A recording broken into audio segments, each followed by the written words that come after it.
बिस्मिल्लाहिर्रहमानिर्रहीम। अस्सलामु अलैकुम वरहमतुल्लाहि वबरकातुहू।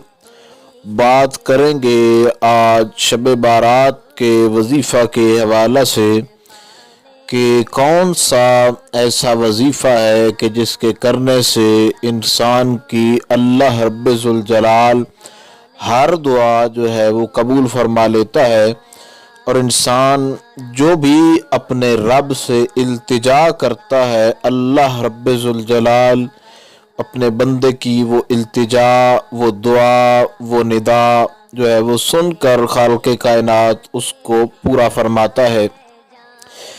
दुआ भी है कि इस पाक रात के सदक़े से अल्लाह रब्बुल ज़ुल जलाल आपकी तमाम तर परेशानियों को दूर फरमाए, आपके तमाम तर मामलात के अंदर अल्लाह रब्बुल ज़ुल जलाल आपको कामयाबियों कामरानी अता फरमाए।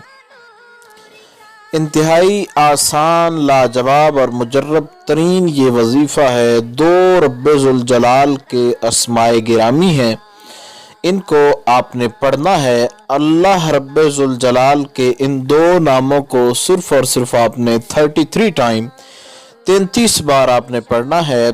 आपने नमाज इशा जब अदा कर लेनी है तो नमाज इशा के अदा कर लेने के बाद आपने उसी जगह पे बैठ के आपने इनको पढ़ना है।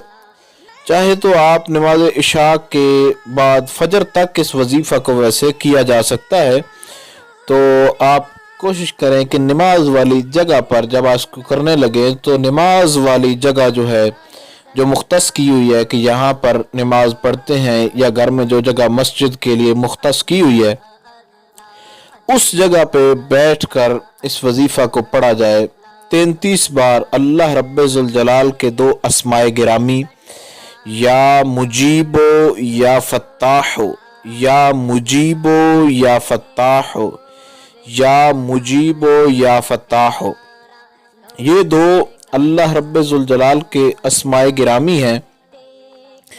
अव्वल आखिर इनके आपने जो है 11-11 बार सूरह इखलास शरीफ पढ़नी है। यानी वजीफ़ा को शुरू करने से पहले भी 11 बार सूरह इखलास शरीफ और आखिर में भी 11 बार सूरह इखलास शरीफ, कुल हुवल्लाहु अहद, यानी ये मुकम्मल सूरत पढ़नी है।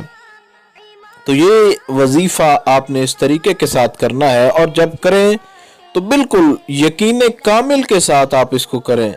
इंशाअल्लाहुल अज़ीज़ अल्लाह रब्बुल ज़ुल जलाल आपकी हर दुआ, आपकी हर इल्तिजा, आपकी हर मुश्किल आसान फरमाएगा। और जो भी आपने खालिक़े लम यज़ल से, अल्लाह रब्बुल ज़ुल जलाल से जो भी दुआ आपने मांगी, अल्लाह रब्बुल ज़ुल जलाल आपकी दुआ को शर्फ़ कबूलियत आता फरमाएगा, और खालिक़े कायनात आपके लिए आइंदा ज़िंदगी के अंदर बहुत ज़्यादा आसानियाँ पैदा फरमाएगा।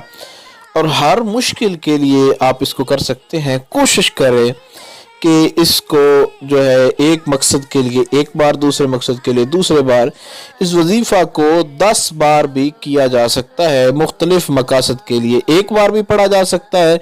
कोशिश करें कि हर मकसद के लिए अलग-अलग से करें, तो बहुत ज़्यादा इसके फ़वाइद जो है वो आपको मयस्सर आएंगे। अल्लाह रब्बुल ज़ुल जलाल से दुआ है खालिक़े कायनात आपको बेशुमार कामयाबियाँ, खुशियाँ अता फरमाए। किसी किस्म का अगर कोई इसमें सवाल हो तो आप लोग कमेंट्स के ज़रिए पूछ सकते हैं। इंशाअल्लाह अज़ीज़ मुकम्मल तौर पर ये कोशिश की जाएगी कि आपको आगाह कर दिया जाए। अस्सलामु अलैकुम वरहमतुल्लाहि वबरकातुहू।